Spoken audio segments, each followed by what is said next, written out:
ഹൈക്കമാൻഡാണ് മുഖ്യമന്ത്രിയെ തീരുമാനിക്കുന്നത് എന്ന് രമേശ് ചെന്നിത്തലയുടെ പ്രതികരണം. കക്ഷി നേതാവിനെ തീരുമാനിക്കാൻ MLA-മാരുടെ അഭിപ്രായവും തേടാം. നിയമസഭാ കക്ഷിയിൽ ഇല്ലാത്തവർ നേതൃസ്ഥാനത്തേക്ക് വരില്ല എന്ന് പ്രവചിക്കാൻ കഴിയില്ല. ഹൈക്കമാൻഡിന്റെ തീരുമാനം എല്ലാവരും അംഗീകരിക്കണം. 2011-ൽ സീനിയറായ ഉമ്മൻചാണ്ടിയുടെ പേര് നിർദ്ദേശിച്ചത് താനാണ് എന്ന് കൂടി രമേശ് ചെന്നിത്തല പറയുകയാണ്. രമേശ് ചെന്നിത്തല നമ്മോടൊപ്പം ഉണ്ട്. ഭയങ്കര വിജയമായി പോയല്ലോ.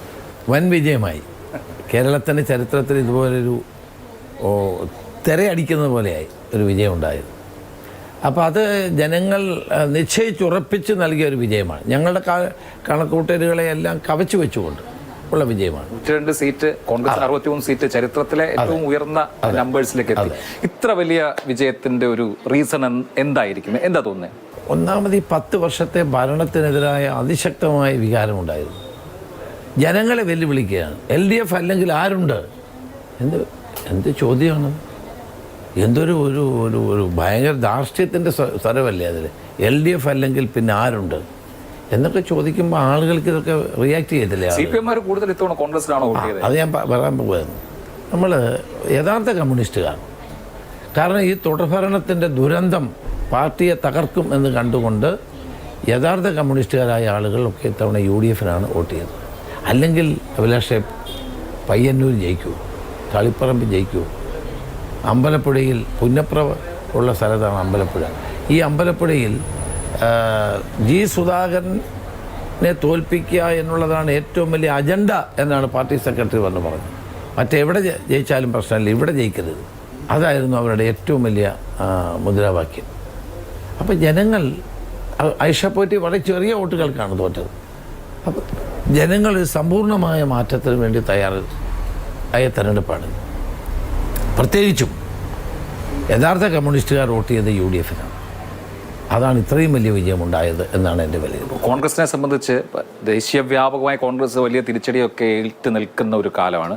അപ്പോൾ അങ്ങനെയുള്ള കാലത്ത് എനിക്ക് തോന്നുന്നു ദേശീയ നേതൃത്വത്തിനും വലിയ ആവേശം. കേരളത്തിലെ ഈ വലിയ വിജയം തീർച്ചയായിട്ടും കോൺഗ്രസിന്റെ തിരിച്ചുവരവിന്റെ ഒരു പ്രധാനപ്പെട്ട ഘടകം എന്താണെന്നാണ് വിചാരിക്കുന്നത്? കേരളത്തിലെ കോൺഗ്രസിന് UDF-നും കിട്ടിയ ഈ വൻപിച്ച വിജയം ദേശീയ തലത്തിൽ തന്നെ കോൺഗ്രസിന് ഒരു പ്രത്യാശ നൽകുന്ന ഒന്നാണ്. പ്രത്യേകിച്ച് ശ്രീ രാഹുൽ ഗാന്ധിയും പ്രിയങ്ക ഗാന്ധിയും MP-മാരായിരുന്ന മണ്ഡലമാണ്, സംസ്ഥാനമാണ്. അപ്പോൾ ഇവിടുത്തെ വിജയം അവർക്കും അവരുടെ പ്രവർത്തനത്തിനുള്ള ഒരു അംഗീകാരം കൂടിയാണ്. വാസ്തവത്തിൽ ശ്രീ രാഹുൽ ഗാന്ധിയും പ്രിയങ്ക ഗാന്ധിയും കോൺഗ്രസ് പ്രസിഡന്റ് ഖാർഗെജിയും വളരെയേറെ കേരള കാര്യങ്ങളിൽ താല്പര്യമെടുത്തു. അവർ വലിയ തോതിൽ കേരളത്തിൻ്റെ ഈ വിജയം ഉണ്ടാകാൻ വേണ്ടി അധ്വാനിച്ചു. രാഹുൽ ഗാന്ധി എത്ര ദിവസമാണ് കേരളത്തിൻ്റെ ഈ പ്രചരണ പരിപാടികൾക്ക് വന്നത്. ഞാൻ പ്രചരണ സമിതിയുടെ ചെയർമാനാണ്. എനിക്കറിയാം ഇവരുടെ എല്ലാം പ്രോഗ്രാം ഇട്ടപ്പോൾ ഏറ്റവും കൂടുതൽ ആളുകൾ ആഗ്രഹിച്ച രാഹുൽ ഗാന്ധിയുടെ പ്രോഗ്രാമാണ്, പിന്നെ പ്രിയങ്ക ഗാന്ധി, പിന്നെ ഖാർഗെജി, ഇങ്ങനെയാണ്. പിന്നെ അതുപോലെ തന്നെ മറ്റ് നേതാക്കന്മാർ വന്നവരുടെ എല്ലാം. ഞാൻ സമിതി ചെയർമാൻ എന്ന നിലയിൽ കേരളത്തിലെ 14 ജില്ലകളിലും പോയി പ്രവർത്തനങ്ങൾ ക്രോഡീകരിക്കുകയുണ്ടായി. ഏതാണ്ട് 10-40 മണ്ഡലങ്ങളിൽ പോയി. എല്ലായിടം പോകാൻ പറ്റിയില്ല, കാരണം 15 ദിവസമേ ഉള്ളായിരുന്നല്ലോ തെരഞ്ഞെടുപ്പിന് വേണ്ടി. പിന്നെ പ്രതിപക്ഷ നേതാവ് നയിച്ച പൊതുയോഗ യാത്രയിൽ തന്നെ ഞാൻ കുറേ സ്ഥലങ്ങളിൽ പോയിരുന്നു. അത് ആ സ്ഥലങ്ങളിൽ അല്ലാത്ത സ്ഥലങ്ങളിലാണ് പിന്നീട് പോയത്. അപ്പോൾ വളരെയേറെ അധ്വാനം ഞാനടക്കമുള്ള കോൺഗ്രസ് നേതാക്കന്മാരും പ്രവർത്തകന്മാരും ഒറ്റക്കെട്ടായി നടത്തുകയുണ്ടായി. KPC പ്രസിഡന്റ് സണ്ണി ജോസഫും പ്രതിപക്ഷ നേതാവ് VD സതീശനും AICCയുടെ സംഘടനാ ചുമതലയുള്ള ജനറൽ സെക്രട്ടറി KC വേണുഗോപാലും ഒക്കെ വളരെ അധ്വാനിച്ചു. അതോടൊപ്പം തന്നെ AICCയുടെ ജനറൽ സെക്രട്ടറിയായ ദീപാദാസ് മുൻഷി അവരൊരു വർഷമായിട്ട് ഇവിടെ താമസം. ഈ വിജയത്തിൻ്റെ ശില്പി ആരാണ്? ഈ വിജയത്തിൻ്റെ ശില്പി എന്ന് പറയുന്നത് UDF-ന്റെ കൂട്ടായ നേതൃത്വമാണ്. ടീം UDF ഒരു വ്യക്തിക്കല്ല, അങ്ങനല്ലോ. എല്ലാവരും കൂടെ ഒരുമിച്ച് പ്രവർത്തിക്കുമ്പോഴാണല്ലോ വിജയം ഉണ്ടാകുന്നത്. വ്യക്തികൾ പ്രാധാന്യമുള്ളവർ തന്നെയാണ്, പക്ഷേ കൂട്ടായ പ്രവർത്തനത്തിലൂടെയാണ് ഈ വിജയം ഉണ്ടാകുന്നത്. അതേത് വിജയവും. ഇത്തവണ ഒരു തരത്തിലുള്ള അഭിപ്രായ വ്യത്യാസം ഉണ്ടായി. UDF-ൽ സ്ഥാനാർത്ഥി നിർണ്ണയം ഒരു അഭിപ്രായ വ്യത്യാസം, സീറ്റ് വിഭജനം അഭിപ്രായ വ്യത്യാസം ഉണ്ടായില്ല. കോൺഗ്രസിലെ സീറ്റ് വിഭജനം അല്പം ലേറ്റായി, കാരണം ഞങ്ങൾക്കൊരു പ്രോസസ്സ് ഉള്ളതുകൊണ്ടാണ് അല്പം ലേറ്റായി. എങ്കിലും വലിയ പരുക്കുകളില്ലാതെ സ്ഥാനാർത്ഥി നിർണ്ണയം പൂർത്തിയാക്കാൻ കഴിയും. അപ്പം ഒരു യോജിച്ച മനസ്സോടെയായിരുന്നു കേരളത്തിലെ UDF മുന്നോട്ട് പോയത്. അതേസമയം LDF-ലായിരുന്നു പ്രശ്നം. LDF-ൽ പല സീറ്റുകളും പ്രഖ്യാപിക്കാൻ വളരെ നോമിനേഷൻ കൊടുക്കുന്ന അവസാന ദിവസം വരെ സീറ്റുകൾ തീരുമാനിച്ചു. ഇപ്പോൾ ശ്രീ രമേശ് ചെന്നിത്തല 26-ാമത്തെ വയസ്സിലെ MLA ആയ ആളാണ്, 28-ാമത്തെ വയസ്സിൽ മന്ത്രിയായ ആളാണ്, ചെറുപ്പത്തിലെ വലിയ പദവികളൊക്കെ ഏറ്റുവാങ്ങിയ ആളാണ്. 2016 മുതൽ പ്രതിപക്ഷ നേതാവായിരുന്നു. ഇത്തവണത്തെ റോൾ എന്ത് വേണം എന്നുള്ള അങ്ങനെ ആഗ്രഹം വല്ലതുണ്ട്? അല്ല, ഞാൻ പ്രചരണ സമിതി ചെയർമാൻ എന്ന നിലയിലാണ് പ്രവർത്തിച്ചത്. ഇത്തവണ എൻ്റെ ചുമതല അതായിരുന്നു. പ്രചരണം കോർഡിനേറ്റ് ചെയ്യുക, പ്രചരണ രംഗത്ത് സ്ട്രാറ്റജി വർക്കൗട്ട് ചെയ്യുക, എല്ലാവരെയും യോജിപ്പിച്ച് കൊണ്ടുപോവുക, സാമൂഹ്യ മാധ്യമങ്ങളുടെ പ്രചരണം ശക്തിപ്പെടുത്തുക. അങ്ങനെ അത് വളരെ എഫക്റ്റീവായിട്ട് തന്നെ നമുക്ക് ചെയ്യാൻ സാധിച്ചു. എന്തെല്ലാം ഇഷ്യൂസ് പ്രൊജക്റ്റ് ചെയ്യണം എന്നുള്ള കാര്യം ഉൾപ്പെടെ നമ്മൾ ഇവിടെ എല്ലായിടത്തും ശ്രീ പിണറായി വിജയൻ മുഖ്യമന്ത്രിയുടെ ഹോർഡിങ്സ് വെച്ചു. അപ്പം ഞങ്ങളൊരു തീരുമാനമെടുത്തു, ഹോർഡിങ്സ് അതിന് പകരം വെക്കണ്ട, അദ്ദേഹത്തിൻ്റെ ഹോർഡിങ്സ് തന്നെയാണ് നമ്മുടെ പ്രചരണം.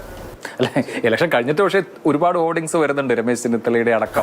അതല്ല ഞാൻ പറഞ്ഞത്, ആ ഹോർഡിങ്സിന് പകരം ഹോർഡിങ്സ് വെക്കണമെന്ന് പറഞ്ഞവരോട് ഞങ്ങൾ തീരുമാനിച്ചു നമുക്കത് വേണ്ട, കാരണം ആ ഹോർഡിങ്സ് തന്നെ നമുക്ക് വോട്ട് നൽകും. അത് ഞങ്ങളുടെ കാൽക്കുലേഷൻ കറക്റ്റായിരുന്നു. അത് കഴിഞ്ഞപ്പോൾ ആൾ ഹോർഡിങ്സ് വെക്കുന്നതിനകത്ത് കാര്യമൊന്നുമില്ല. ഹോർഡിങ്സ് വെച്ചിട്ടാണോ അല്ലെങ്കിൽ മുഖ്യമന്ത്രി തീരുമാനം? അല്ല, പക്ഷെ പലയിടത്തും ഇന്നിപ്പോൾ ഞാൻ കോഴിക്കോട് നിന്നൊരു വാർത്ത, വളരെ നല്ല രസമുള്ള രമേശ് ചെന്നിത്തലയുടെ നല്ല ഫേസ് ഒക്കെ ഉള്ള വലിയൊരു ഫ്ലെക്സ് ബോർഡ് പലയിടത്തും വന്നു. നമ്മളാരും അറിഞ്ഞിട്ട് ചെയ്യുന്നതല്ല, നമ്മളവിടെ സ്നേഹമുള്ള ആൾ ചെയ്യുന്നതാണ്. പക്ഷേ അതിലൊന്നും വലിയ കാര്യമുണ്ടെന്ന് വിശ്വസിക്കുന്ന ഒരാളല്ല ഞാൻ. സോഷ്യൽ മീഡിയയിലൂടെ നമ്മൾ ഫേക്ക് അക്കൗണ്ടുകൾ ഉണ്ടാക്കി വാർത്തകൾ ഉണ്ടാക്കുന്നതും ഫ്ലെക്സ് ബോർഡുകൾ വെക്കുന്നതിനകത്തൊന്നും ഒരു കാര്യമില്ല. ഒന്നും അറിഞ്ഞ് ചെയ്യുന്നതല്ല. ഞാൻ അറിയുന്നു, അഭിലാഷ് പറയുമ്പോഴേ ഇപ്പോൾ ഞാൻ അറിയുന്നു. ഇനിയുള്ള ഏറ്റവും പ്രധാനപ്പെട്ട ചോദ്യം, ആരാകും മുഖ്യമന്ത്രി എന്നുള്ളതാണ്. 63 MLA-മാരുണ്ട് കോൺഗ്രസിന്. ഇനി നിയമസഭാ കക്ഷി നേതാവിനെ തിരഞ്ഞെടുക്കണം. ആ കാര്യത്തിൽ എന്തായിരിക്കും ഏറ്റവും പ്രധാനമാവുക? ഒരു കോൺഗ്രസ്സുകാരൻ കേരളത്തിന് മുഖ്യമന്ത്രിയാവും. അതിന് സീനിയോറിറ്റി നോക്കില്ലേ? അല്ല, അതിപ്പോൾ എന്താ ചെയ്യേണ്ടത് കോൺഗ്രസ് ഹൈക്കമാൻഡാണ് തീരുമാനിക്കുന്നത്. ഹൈക്കമാൻഡ് ഈ MLA-മാരുടെ തലയെണ്ണിയായിട്ടായിരിക്കും. അല്ല, അതല്ല, എന്ത് വേണമെന്ന് അവർ തീരുമാനിക്കും. ചിലത്ത് അങ്ങനെ ചെയ്യും, ചിലത്ത് അല്ലാതെയും ചെയ്യും. സാധാരണ അങ്ങനെയല്ലേ ചെയ്യാറ്? അല്ല, അങ്ങനെ ഹാർഡ് ആൻഡ് ഫാസ്റ്റ് റൂളൊന്നുമില്ല, അത് അവർക്ക് തീരുമാനിക്കും.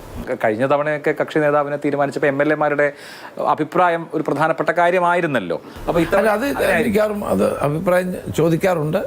ആ ചോദിച്ച ശേഷം ഡൽഹിയിൽ നേതാക്കൾ കൂടി തീരുമാനിച്ചാണ് ഒരു തീരുമാനം ഉണ്ടാവും. ഇത്തവണ എളുപ്പമുള്ള കാര്യമായിരിക്കും അത്. വൈകാതെ തീരുമാനം എടുക്കുമെന്നാണ് എൻ്റെ വിശ്വാസം. അല്ല, നിരീക്ഷകർ ഇങ്ങോട്ട് വരാൻ പോവാണ്. പിന്നെ അല്ല, അത് വേണ്ടി വരും. അങ്ങനെയാണ് അതിൻ്റെ സിസ്റ്റം. അത് കഴിഞ്ഞ് ഡൽഹിക്ക് ആ കാര്യത്തിൽ അവരുടെ അഭിപ്രായം അറിയിക്കും. അതിനുശേഷം ഒരു തെരഞ്ഞെടുപ്പ് വേണ്ടി വരുമോ? കക്ഷി അതൊന്നും വേണ്ടി വരില്ല. അതിനുള്ള സാധ്യതയില്ല. ഇപ്പോൾ പണ്ട് I ഗ്രൂപ്പിന് ഇത്ര MLA-മാർ, A ഗ്രൂപ്പിന് ഇത്ര MLA-മാർ എന്നൊക്കെ പറഞ്ഞിട്ട് MLA-മാരുടെ നമ്പർ ഉണ്ടായിരുന്നല്ലോ. ഇപ്പോൾ അങ്ങനെ ഉണ്ടോ? ഇപ്പോൾ അങ്ങനെയൊന്നുമില്ല. ഇപ്പോൾ പാർട്ടി ഗ്രൂപ്പില്ലാത്ത കാലമല്ലേ. ഞാനും 2016 തെരഞ്ഞെടുപ്പിൽ ഞാനും മത്സരിച്ചു. ഉമ്മൻചാണ്ടിയും ഉണ്ടായിരുന്നു. പാർലമെൻ്ററി പാർട്ടി വിളിച്ചു കൂട്ടുമ്പോൾ ഞാൻ തന്നെ സ്വയം പ്രഖ്യാപിച്ചു ഞാൻ മത്സരരംഗത്തില്ല, ഉമ്മൻചാണ്ടി എൻ്റെ സീനിയർ ആണ്, അതുകൊണ്ട് അദ്ദേഹം ആവട്ടെ. ഞാൻ മത്സരത്തിന് പോലും പോയില്ല. ഞാൻ അദ്ദേഹത്തിൻ്റെ പേര് പ്രപ്പോസ് ചെയ്തു. അല്ല, അന്ന് A ഗ്രൂപ്പിന് കൂടുതൽ MLA-മാർ ഉണ്ടായിരുന്നില്ലേ? ഉണ്ടായിരുന്നു. പക്ഷേ ഞാൻ അങ്ങനെ മത്സരത്തിനോ അതിനൊന്നും ഞാൻ അന്ന് പോയില്ല. കാരണം അത് ഉമ്മൻചാണ്ടി സീനിയർ ആയതുകൊണ്ട് അദ്ദേഹം ആവട്ടെ എന്ന് വെച്ചു. അപ്പോൾ ഓരോ ഘട്ടത്തിലും ഓരോ രീതിയിൽ തീരുമാനമെടുക്കും. ഇതിപ്പം എന്ത് വേണമെന്ന് ഹൈക്കമാൻഡ് തീരുമാനിക്കുക. അതിപ്പം എനിക്കിവിടെ വെച്ച് പറയാൻ കഴിയുന്ന കാര്യമല്ല. അല്ല, അതിനുശേഷം ഉമ്മൻചാണ്ടിയും അങ്ങനെ രമേശ് ആവട്ടെ എന്ന തീരുമാനമെടുത്തു. അങ്ങനെ ഒരു സൗഹാർദ്ദ നിലയിൽ പോയിക്കൊണ്ടിരിക്കുകയായിരുന്നു.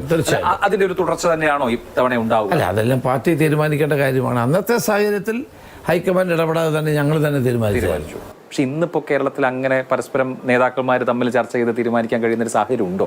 അല്ല, ഇന്നിപ്പം നമ്മൾ ഗവൺമെൻറ് അല്ലേ, ഗവൺമെൻറ് വരയിലേക്ക് വരുമ്പോൾ അത് കോൺഗ്രസ് അന്നും ഹൈക്കമാൻഡിൻ്റെ പ്രതിനിധികൾ വന്നിരുന്നു.